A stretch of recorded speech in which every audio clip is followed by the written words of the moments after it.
Essa trend já saturou, mas ela explica tão bem os pontos, as realidades de um diagnóstico, então super vale a pena recorrer a ela. Olá, aqui é a Clarice e esse é um canal para as mulheres raras. Eu não sou uma médica, eu sou uma comunicadora e uma paciente muito paciente, que pesquisa, estuda, furdunça, cava o que eu puder fazer para descobrir mais informações sobre o universo das raras, que é onde eu me encontro. E foi assim que eu me tornei uma especialista de mim mesma e eu espero que você seja uma também. Para isso, no vídeo de hoje, nós vamos revisitar alguns pontos, algumas realidades de quem convive com a insuficiência ovariana precoce, que aliás atinge diversas condições de saúde. Então eu vou falar sobre isso também. E só para esclarecer, como temos aí um nome gigante, insuficiência ovariana precoce, eu vou utilizar a sigla IOP ou IOP. Eu tenho IOP e é claro que eu tive ansiedade extrema, nível catastrófica, e eu sofri com isso por mais de 20 anos. Só consegui realmente moderar o nível dessa ansiedade já no final de 2024, recentemente, quando eu ajustei a minha dosagem de estradiol. Foi a primeira vez na vida ansiosa que eu realmente senti paz de espírito. Sim, eu ainda tenho ansiedade comum, mas a ansiedade comum para ansiedade catastrófica tem assim uma diferença enorme. Tenho IOP e é claro que eu lido com olhos secos. O meu oftalmologista me contou sobre isso, eu acho que pelos últimos 15 anos, e ele sempre reforçava a ideia de lubrificar e tudo mais, mas não adiantava porque era questão de falta de estrogênio. Tenho IOP e é claro que eu lido com ardência bucal. É um sintoma pouco falado e até também tem poucos estudos sobre isso, mas já foi conectado os pontos. Não é sede, não é boca seca, não importa o tanto de água que você tome, não passa, não funciona assim. Ele é uma ardência do tipo pimenta. No nível leve, ele parece um house preto extra forte. Ele tem essa sensação de que tem um house preto extra forte na tua língua. Ou então às vezes pode ser no palato, ou então nos lábios, na parte interna do lábio, que é onde a língua descansa realmente. Mas no nível pesado, a sensação é que tem uma pimenta fritando na tua língua, na tua boca. É irritante assim, ele pode passar horas, dias. Trégua é quando se mexe nas mucosas da boca, né? Vai comer algo, mastigar algo, escovar os dentes. Isso realmente dá um alívio momentâneo, mas de modo geral ele é super confuso. Mas até hoje ainda não saquei o ponto dele, tipo, qual é o gatilho deles. E eu lido com ondas de frio aleatórias. É tipo um calafrio rápido. Pra mim sempre foi algo comum. É estranho, mas comum. E eu achei que acontecia com todas as pessoas. E é só nos últimos anos que eu fui realmente entender que tinha alguma coisa a ver com a regulação da temperatura. Mas foi só recentemente, tipo coisa de semana passada, que eu vi uma notificação do aplicativo do Balance, que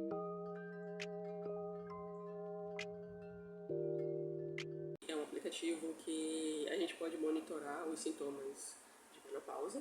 É britânico, então ele está em inglês, mas é a única opção. Lá nessa notificação aparecia sobre as ondas de frio aleatórias ou espontâneas.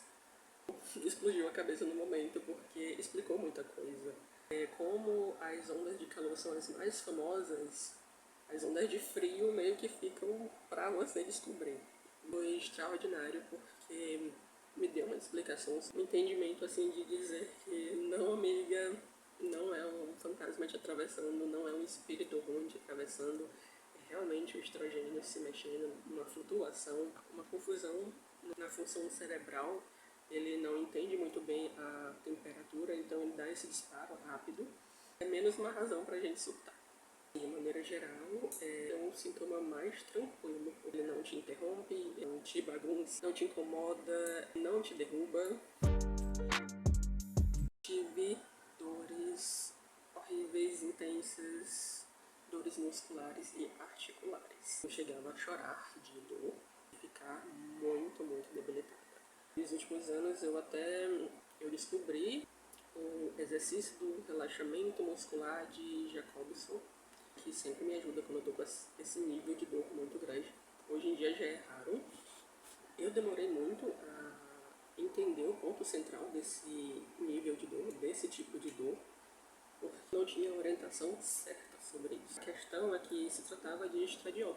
Apesar de eu estar fazendo a reposição hormonal, a minha dosagem ainda estava baixa. E basicamente eu passei uns 10 anos com essa dor insana. É claro que eu lido com fadiga crônica. Esses são os sintomas mais pesados e incomoda também. E fica literalmente derrubada, não consegue fazer quase nada. Eu entendo muito o Jaiminho do Chaves quando fala que quer evitar a fadiga, derruba mesmo. Para um tudo, eu tenho que fazer um cálculo mental para saber se eu vou conseguir realizar uma atividade, se eu vou conseguir levantar para tomar banho, se eu vou conseguir fazer uma caminhada, se eu vou conseguir dar uma saída. Eu tenho que me programar literalmente, fazer isso de uma maneira estratégica. Eu sinto um pouco ruim. É claro que eu também lido com fraqueza muscular bem pesada. Eu não consigo fazer uma atividade física intensa e nem com tanta qualidade, justamente porque não tem força em mim para isso. E se eu pego um peso, eu faço um esforço muito grande, eu fico derrubada, com muitas dores. Eu demoro muito tempo para me recuperar, às vezes dias. É chato, interrompe, bate a bad, é complicado. Mas a pior parte para mim é quando um local envolve escadas, porque nem sempre eu consigo subir elas. Às vezes eu fico às vezes sem fôlego, arfante. Eu preciso fazer pausas, às vezes no meio da escada, da fadiga. Socialmente isso é horrível. Não é todo mundo que vai entender, né? Se for fazer uma atividade física, tipo uma caminhada pela manhã, eu já fico bem limitada pelo período da tarde ou da noite, então eu tenho que realmente fazer uma programação do que eu vou fazer naquele dia, se dá pra me encaixar alguma coisa, eu tenho que literalmente ver se o meu corpo tá capacitado naquele momento para fazer isso. É claro que eu lido com resistência insulínica. Esse eu demorei mais 3 vidas para entender o porquê, como que acontece, o que eu posso fazer a respeito disso. Basicamente é uma questão metabólica e na percepção cerebral é de que quando os ovários começam a ficar ineficientes, insuficientes ou param de vez, o cérebro entende que o corpo está em um estado de emergência, então ele entra num modo de contenção. Então ele vai estocar energia naquela área da barriga e por isso o nosso corpo muda. E por isso também que é muito difícil perder peso, porque ele está ali fazendo a segurança do nosso corpo, ele não vai querer perder gordura de jeito nenhum. E aí por isso a nossa insulina dá uma aumentada, porque ela está lá segurando, está lá contendo e ela fica alterada. Então não tem dieta, não tem suplemento, não tem atividade física, não tem nada que te faça perder peso se você não arrumar o hormônio antes. Você só vai se torturar, se machucar, vai ter desgraçamento mental. Você vai fazer um trabalho monstro, um esforço monstro para um resultado tão mínimo e vai ficar só nessa de se decepcionar o tempo todo. Tem que entender a lógica do metabolismo. Eu estou explicando essa parte minha aqui porque eu sei o quanto, em questão de mulheres, de pressão estética, pressão corporal, pressão social, isso pega muito na nossa conta pessoal, isso pega na minha conta pessoal, como se fosse da minha vontade, como se fosse depender da minha disposição. E agora que eu cheguei no ponto para poder começar a mexer no corpo. Então, você que está aí do outro lado, que está nessa briga com o seu corpo, é muito melhor você ter esse entendimento, esse autoconhecimento, para você se autorrespeitar, para você ter um autocuidado muito maior e não cair em armadilha que só vai detonar a tua cabeça, realmente. Então, se você se encontrou em algum ponto até aqui, deixe nos comentários onde que se encontra em alguma vivência, em alguma situação, em algum sintoma. Acho que até por falar de sintomas raros, coisas que ninguém comenta, eu acho que já vale o seu like. É claro que eu não menstruo mais e eu fiquei mega feliz quando eu parei de menstruar. Isso eu tinha uns 23 para 24 anos, lá em 2014, e eu não tinha ideia do que estava acontecendo ou do que me esperava. O que eu sabia é que a menstruação para mim era horrível, era um grande transtorno. Às vezes eu passava meses sem menstruar, tipo 5, 8, 9 meses sem menstruar. Se não vinha, era ruim. Se vinha, era pior.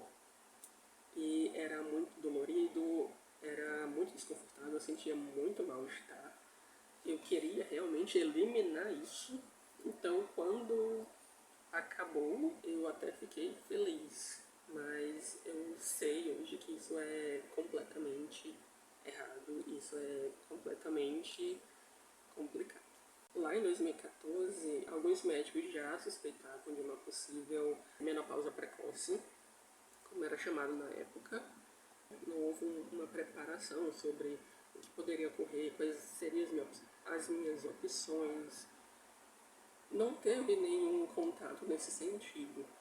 Eu acabei passando uns 10 anos da minha vida perdida nesse impasse, perdida nessa situação, sem ter referências mesmo do que estava acontecendo. Mas eu lembro, assim, algumas memórias nítidas de, de 2014, de que quando eu tive mais ou menos a última menstruação,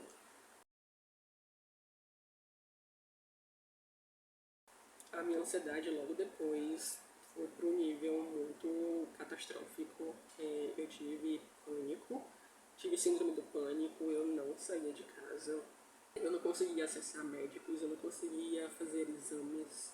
As pessoas não entendiam, ficava tudo uma bagunça, atropelado, eu sofria muito, eu tive muitas fobias, eu tinha também muitos traumas de exames, então tava assim trágico e eu passei uns 10 anos nessa bagunça. Só vinha a me restabelecer em 2022, depois de fazer um tratamento psiquiátrico por conta dessas fobias, desse pânico, dessa ansiedade. Eu tive em 2021 a Covid, sem vacina. A Covid me destroçou por dentro. Para eu poder acessar os médicos, fazer exames, eu tive que fazer um tratamento psiquiátrico que era como ter feito naquela época, mas por falta de entendimento, ignorância das pessoas, realmente não ter a orientação certa, eu acabei perdendo uns 10 anos da minha vida. Eu tenho IOP e é claro que perder a função ovariana lá pelos 20, 24 anos, isso geralmente é uma característica de problema genético. E foi por conta disso que eu fiz a investigação e eu cheguei ao diagnóstico de que eu tenho uma síndrome rara que se chama trissomia do X ou síndrome do triplo X, em que eu tenho um cromossomo X a mais e que é ele que me dá um prejuízo de saúde. Mas tem outras alterações genéticas que predispõem a pessoa a esse tipo de insuficiência, que é no caso a síndrome de Turner e síndrome do X-Frágil. Mas assim, a IOP, ela vai muito além disso, pode atingir mulheres que têm algum tipo de histórico de menopausa precoce na família, pode ter a ver com doenças autoimunes, pode ter a ver com casos de pessoas que fizeram cirurgias pélvicas de tirar ovário, de retirar útero, de passar por procedimento de quimioterapia, de radioterapia, algumas doenças infecciosas como malária, cachumba, tuberculose, HIV. Tem uma miríade aí de situações, mas a maioria das pessoas se encontram no caso das insuficiências espontâneas, que também são chamadas de idiopáticas, em que não se tem uma causa definida, ela só acontece. Mas é sempre bom investigar essa parte genética, principalmente se foi na casa dos 20 ou então até mesmo antes dos 20 anos. Daí, como são muitas condições diferentes, mas que apontam para uma mesma direção, uma mesma insuficiência ovariana precoce, foi por isso que eu escolhi esse tema como abertura do canal, porque eu quero poder abordar os detalhes. Eu sei que pode ocorrer com várias pessoas, dentre delas a gente encontra muitas mulheres raras, com condições raras, e eu acho que a partir daqui que a gente pode encontrar os pontos de convergência mesmo, de saber olhar por esses detalhes, porque é assim que a gente vai poder nos ajudar e vai ajudar os profissionais de saúde a nos ajudarem. Então essa é uma maneira de falar sobre esses detalhes raros para poder encontrar outras pessoas raras. É claro que foi um parto para chegar na denominação certinha de insuficiência ovariana precoce, que é o que dá o tom certo do prejuízo. Então temos aí a mulher na menopausa natural nos seus 45 a 55 anos, temos a mulher na menopausa precoce, que ainda está na casa dos 40 anos, e a insuficiência ovariana precoce antes dos 40 anos. Também tivemos um termo que era a falência ovariana precoce, FOP, mas se caiu em desuso porque esse termo falência era terrível. Se fosse uma falência de vida, falência da perspectiva de vida, o melhor termo, o melhor uso foi a insuficiência. O que eu levanto aqui sobre esses termos é que eles geram muita confusão, eles geram muitos enganos e isso afeta diretamente o nosso tratamento. Porque, por exemplo, uma mulher com IOP começando aos 22 anos, ela não pode ser tratada da mesma maneira que uma mulher na menopausa natural ou na menopausa precoce, com 42 anos, por exemplo. Não dá, porque as dosagens são diferentes. Isso aconteceu comigo. Eu, por muito tempo, fiquei com essa ideia de que era menopausa precoce e eu estava numa dosagem muito baixa, que é indicada para as mulheres lá depois dos seus 50 anos. Eu comecei já com uns 32 anos, mas eu comecei numa dose assim muito ralé, digamos assim. Não estava me atendendo e foi por isso que eu passei mais de ano com dores horríveis, como as dores articulares, as dores musculares, porque não estava na dosagem certa do estradiol. É claro que não tendo retirado os meus ovários, eles são tão pequenininhos que é muito difícil poder enxergar eles dentro de um exame da ultrassom.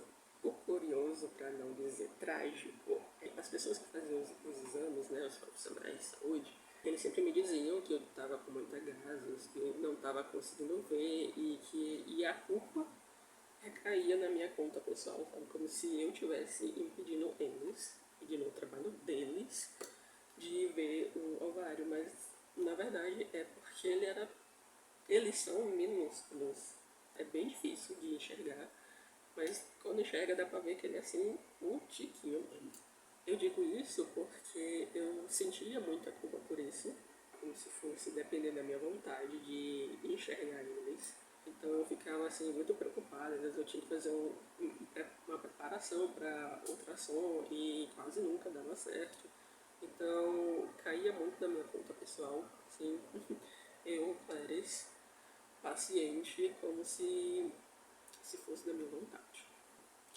É claro que eu já fui diagnosticada com o SOP, que é a famosa síndrome do ovário policístico, mas hoje em dia isso não faz completo sentido, porque na SOP você tem folículos a mais, e no caso da insuficiência você tem folículos a menos, então ou era um ou era outro, os dois não dava, e não dava para evoluir de um para o outro também. Mas ainda assim, naquela época, eu tinha, sei lá, uns 14 anos. Eu cheguei a tomar o anticoncepcional e não me dei bem, eu não levantava. Eu fiquei no modo assim que realmente eu não tinha forças em mim para levantar. E só 20 anos depois que eu fui entender o porquê. Eu já tenho um estudo que fala, eu vou até linkar o estudo também, e mulheres com IOP não são indicadas para tomar o anticoncepcional, porque isso diminui a testosterona que a gente já tem, que é muito diminuída. Então, tira a nossa força de viver. Além da gente lidar com muitas coisas, ainda tem os diagnósticos errados. É claro que passar uns 10 anos da vida sem reposição hormonal, eu fiquei à deriva, eu era pouco funcional, eu realmente me arrastava para fazer as atividades, para estudar, para ir para a faculdade, para vida depois da faculdade, tudo eu fazia de uma maneira muito arrastada. E eu tinha comigo muitos riscos de saúde que eu não tinha ideia, como o risco de osteoporose, de ataque cardíaco. E apesar de já ter começado a reposição hormonal, vou fazer uns 3 anos agora de reposição hormonal. Nesse período eu demorei muito para descobrir qual era a via mais adequada para mim, a dosagem correta, quais eram as minhas indicações, por falta também de entendimento do próprio profissional. Eu tive que insistir muito, eu tive que estudar, eu tive que ir atrás, tive que ser persistente, ser a chata, ter que perguntar, ter que questionar mesmo dentro do consultório, procurar outros médicos, demora a encontrar o profissional e demora a encontrar o ponto certo. Claro que nem todo profissional de saúde está apto a nos atender, a nos acolher, a nos analisar, a olhar os nossos dados, ouvir o nosso histórico, realmente parar para ouvir. Nem todo médico, médica também, não importa o gênero, não importa a especialidade, nem todos estão receptivos, nem todos estão abertos, e isso é uma realidade muito, muito triste. Eu já chorei em consultório, já gritaram comigo em consultório, já fiquei sem reação, já fui ofendida. É pesado. Você tá lá se dispondo, você tá lá correndo atrás, e chega uma pessoa e te trata dessa maneira, dá uma sensação de derrota. Não. É humilhante, é constrangedor. Acontece mais do que eu gostaria, mais do que a gente gostaria. Se você encontra um profissional desses, larga de mão, ele não vai te ajudar, passa para outro. É claro que eu tenho que ser uma paciente muito paciente e uma especialista em mim mesma para saber tomar as decisões, saber fazer minhas escolhas, saber fazer as perguntas, saber. Eu tenho, aliás, que ser advogado de mim mesma para pautar até uma conversa, para pontuar uma decisão. Eu não tenho como ser uma pessoa leiga, eu não tenho como entregar toda a minha vida. Dentro da realidade da IOP, a gente fica numa vulnerabilidade emocional muito grande por conta das mudanças de humor, por conta das flutuações hormonais. É difícil se colocar nessa posição vulnerável, ficar refém de alguma pessoa ignorante, ficar limitada nas nossas opções. Eu tenho sempre que pesquisar, me fazer entender, para eu poder, no final, dizer se eu vou querer aquilo, se eu não vou querer aquilo, para eu não me ferrar mais do que eu estou me ferrando na história. Por um período eu tomei um hormônio que era sintético, que era prejudicial, eu não sabia, eu não tinha ideia disso. Eu tive que pedir para o médico para trocar o remédio, até porque ele não estava me atendendo às demandas que eu tinha. E isso só foi possível porque eu pesquisei, eu fui atrás. Isso não é um bingo, mas eu gostaria muito de saber se você já se encontrou em algum ponto aqui, se te acendeu uma luz, alguma coisa só. Claro que eu sou infértil.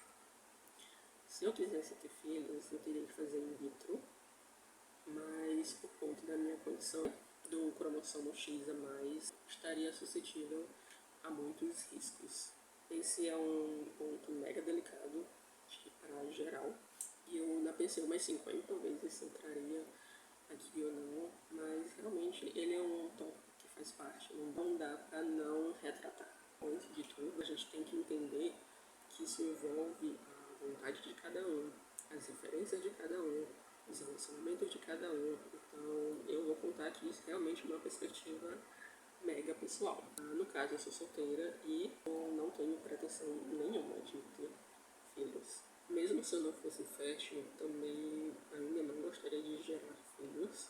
Eu tenho muita dificuldade com procedimentos médicos, tenho muitos traumas em relação a exames, então seria muito invasivo para mim, não seria uma realização. Cresci assistindo Chiquititas, eu tinha essa ideia vaga de que quando eu crescesse eu adotaria uma criança, e de preferência uma criança já crescida, porque elas são as mais abandonadas, mas diante da minha condição genética, da minha qualidade de vida, eu acho que até eu não passaria na avaliação. Isso para mim realmente não é uma grande questão, mas eu sei, eu solidarizo se isso é uma grande dor para você, é uma dor real para inúmeras mulheres, é uma grande perda.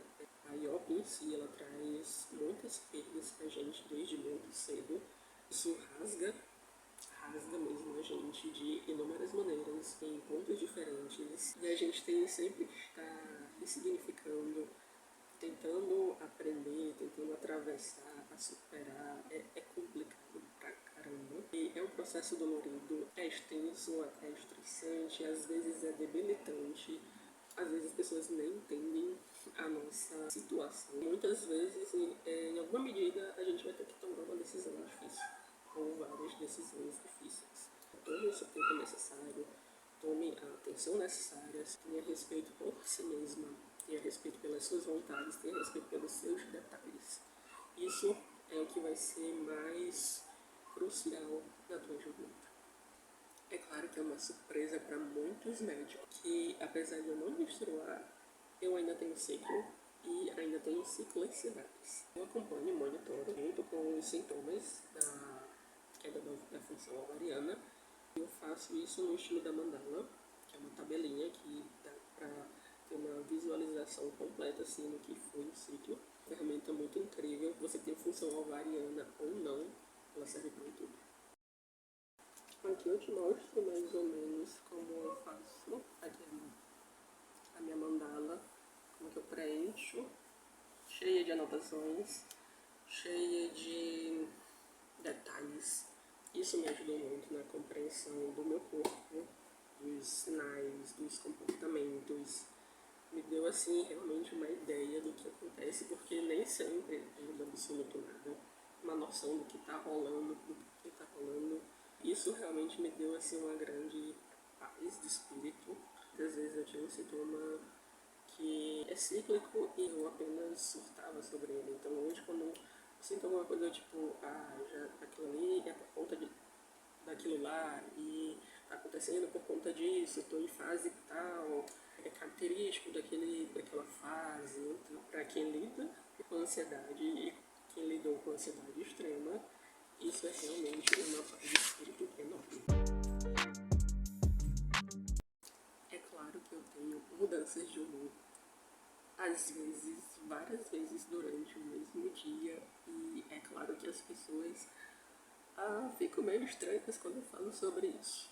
Às vezes a mudança pode ser bem sutil, às vezes ela pode ser bem escancarada.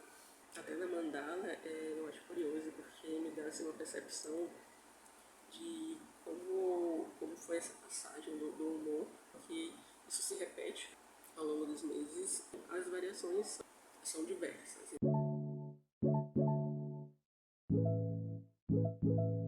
Uma vivacidade é raro, mas acontece. Eu lido com isso há muito tempo, isso para mim já é natural.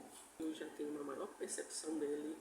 Acontece e eu só vou acompanhando. Não, nem sempre dá para estar ciente do que está acontecendo. A gente vai ter às vezes um entendimento mais horas depois, uns dias depois. Eu também uso outras ferramentas. No caso é a música. As minhas playlists do Spotify são basicamente preparadas por humor, para ter uma propulsão, às vezes, de vida, de diminuir algum ritmo, é o que vai me nivelar ali. Tem playlist para levantar, para viver a vida, tem playlist para entrar no piloto automático, para ajudar na minha concentração, para ajudar em algum desafio.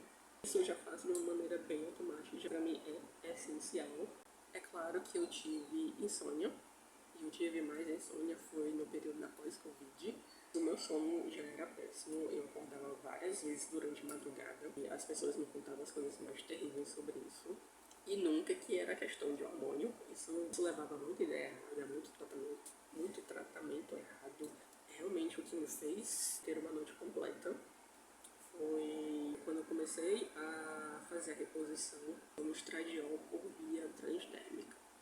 Então, antes, quando eu tomava o comprimido de estradiol, estrogênio, ele ia para outro lugar, ele não cumpria essa função, ele não me atendia na minha demanda. Se eu permanecesse naquele remedinho, eu ainda estaria, sei lá, tomando outros remédios para eu poder dormir. Então, o estradiol via transdérmica foi a minha solução.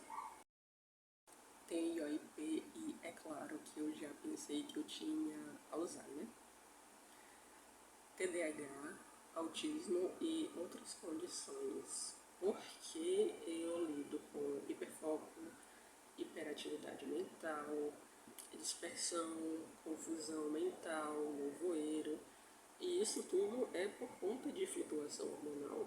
Isso foi ficando cada vez mais claro de acordo com como eu fui me adaptando aos hormônios, e tem esse ajuste, acontece mais um sintoma ou outro, que realmente é a flutuação hormonal que nos coloca nessa situação de alterar até mesmo a nossa atividade cerebral, além das mudanças de humor. Então, o ponto de virada foi a informação, a observação, foram os registros, o monitoramento, a visualização que eu tinha dos sintomas, a rotatividade deles, no caso as ciclicidades, os contextos, eu saber quando acontecia, como acontecia, sabe, ter essa visualização mais completa. E por isso que a mandala é um guia extraordinário. A gente perceber esses detalhes, porque na IOP os detalhes são o ouro. É claro que eu não tenho controle nenhum sobre as flutuações hormonais, sobre quando elas acontecem, não está na minha alçada, não está na minha vontade. Esses sintomas não tem como mudar. O que você pode fazer é tratar eles, fazer a sua reposição hormonal, fazer o que você pode mudar. Eu também já mudei em questão de alimentação, estilo de vida, hábitos, exercício físico, via de reposição hormonal, mas assim, você tem que entender que você pode fazer muitas mudanças, mas o hormônio em si, ele tem uma fisiologia, ele tem uma vontade própria. É claro que tem dias que eu fico à deriva, que eu sinto que eu não me encaixo, eu fico mesmo lidando ou tentando conter esse amontoado de coisas. São muitos sintomas, é muita coisa para gerenciar, para observar, para investigar.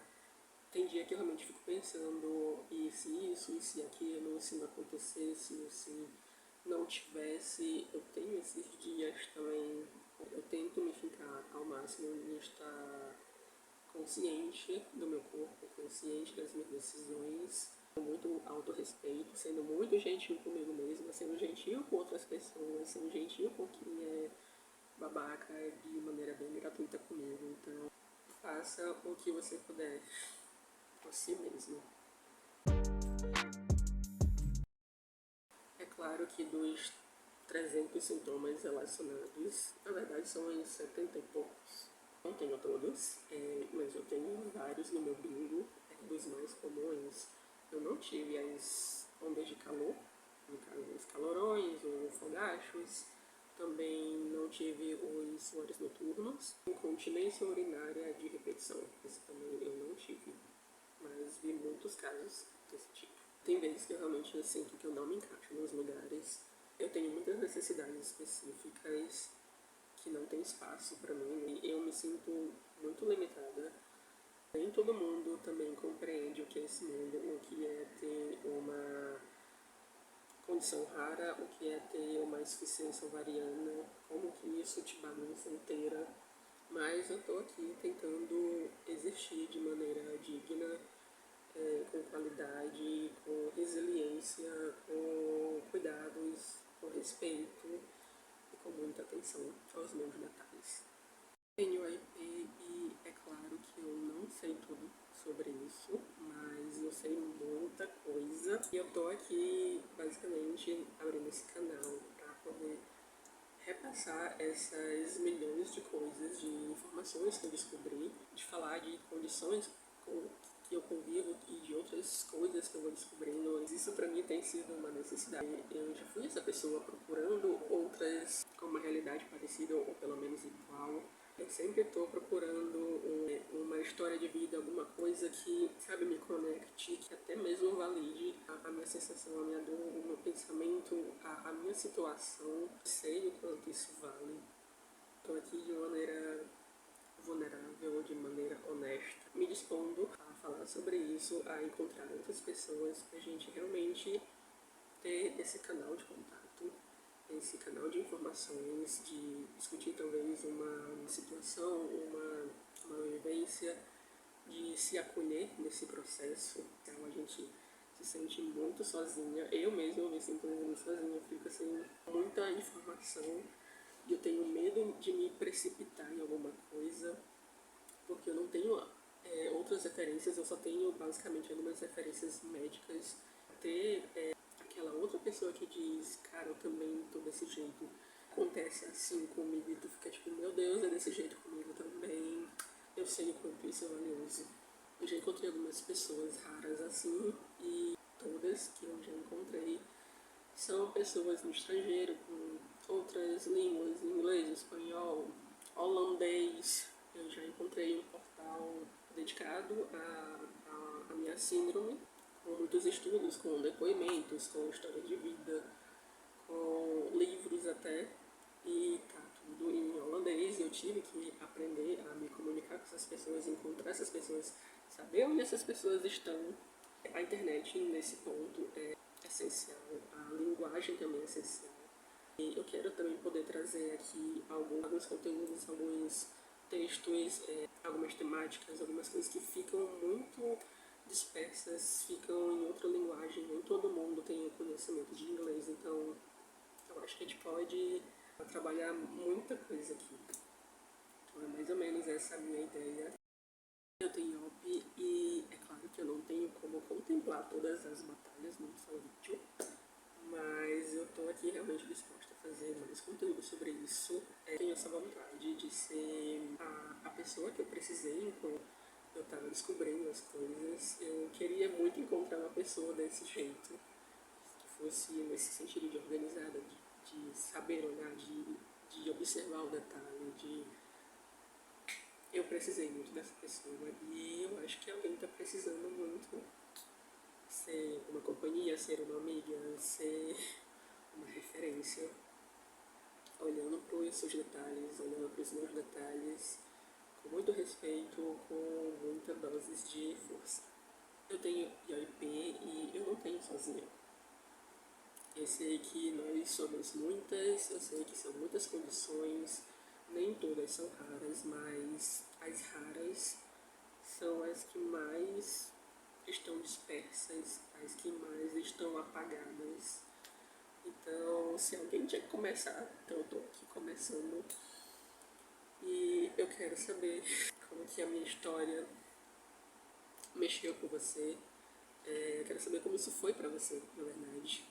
E se, claro, se for confortável para você falar sobre a sua história de vida, né? A ideia mesmo é que esse canal seja uma oportunidade pra gente se ouvir, se encontrar às vezes no comentário, de ter uma referência, sabe?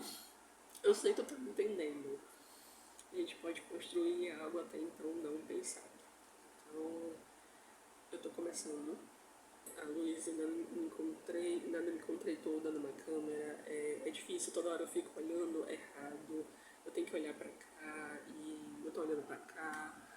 É apenas um começo. Mas eu agradeço muito a sua atenção. Eu espero muito aparecer no segundo vídeo e a gente e a gente sabe ter uma troca legal. Então, até o próximo vídeo.